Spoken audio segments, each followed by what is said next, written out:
YCP అధినేత జగన్ కీలక నిర్ణయం తీసుకున్నారు. ఎన్నికల్లో ఓటమి తర్వాత జగన్ వరుసగా పార్టీ నేతలతో సమావేశాలు నిర్వహిస్తున్నారు. కొత్త ప్రభుత్వం కొలువు తీరటంతో జగన్ తన కార్యాచరణ సిద్ధం చేస్తున్నారు. ఈ మేరకు జిల్లాల పర్యటనలకు వెళ్లాలని జగన్ నిర్ణయించినట్లు సమాచారం. పార్టీ ముఖ్య నేతలు ఈ మేరకు షెడ్యూల్ ఖరారు కానుంది. 2 లక్షలతో జగన్ జిల్లాల పర్యటనలు ఉంటాయని పార్టీ నేతలు చెబుతున్నారు. వైసీపీ అధినేత జగన్ భారీ ఓటమిపైన సమీక్షలు చేస్తున్నారు. తాను ఈ ఓటమి ఊహించలేదని వాపోతున్నారు. పార్టీ నేతలు జిల్లాల వారీగా జగన్ తో సమావేశమవుతున్నారు.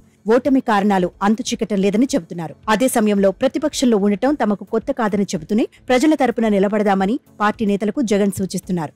ఇదే సమయంలో ప్రభుత్వం మారిన తర్వాత పలు ప్రాంతాల్లో రాజకీయంగా దాడులు జరిగాయి. వైసీపీ కార్యకర్తలకు అండగా నిలవాలని పార్టీ నేతలకు జగన్ సూచించారు. కేవలం 11 స్థానాలకు వైసీపీ పరిమితం కావటం ఆ పార్టీ శ్రేణులకు అంతు చిక్కటం లేదు. దీంతో ఎన్నికల ముందు పోలింగ్ రోజున దాదాపు 18 లక్షల శాంపిల్స్ తో చేయించిన సర్వే లెక్కలను పార్టీ నేతలతో జగన్ విశ్లేషించారు. పూర్తిగా సానుకూలత కనిపించిందని, కానీ ఫలితాలు మాత్రం భిన్నంగా ఉన్నాయని విశ్లేషించారు.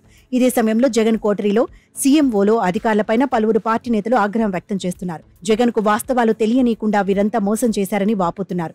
ఐపాక్ పనితీరుపైన విమర్శలు మొదలయ్యాయి. సజ్జల ధనుంజయ రెడ్డిపైన మండిపడుతున్నారు.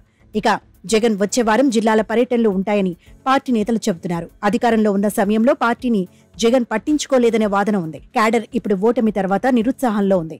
ఇదే సమయంలో దాడులు జరిగిన వారిని జగన్ పరామర్శించనున్నట్లు పార్టీ నేతలు చెబుతున్నారు.